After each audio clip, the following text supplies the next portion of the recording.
when this new government came in, the Xi government, let's call it, which was 9 years ago, and I had interactions. 5 major banks lent to state-owned enterprises and local governments, and they all did it because there was an implied government guarantee.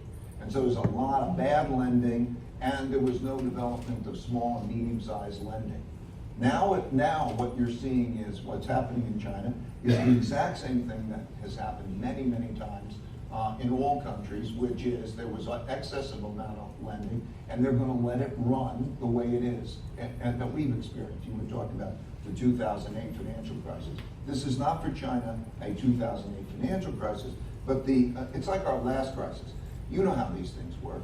It depends how quickly the central bank comes in and intervenes. And so they make the system safe. They make the system safe. They make those who got themselves in that exposure pay the financial price. They do credit ratings and so on. This has been done before by China. Zhu Runji in the 90s had what they call the triangular debt crisis.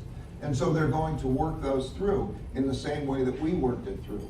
If you look at all these debt crises, it's only the time that it takes the government to do it, when the debt is denominated in your own currency. So it took from 1929 to March 5th, 1933 for the Federal Reserve, and then the President of the United States said, we're not going to be held to the printing of money by our gold standard, we're going to print money.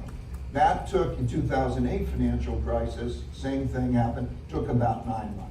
In the last crisis that we went through, which was in April of last year, it took no time at all. So you know how the machine works. The government, when the debt is denominated in your own currency, you have the capacity to manage that debt, control the restructuring and so on, and that's what they're going through.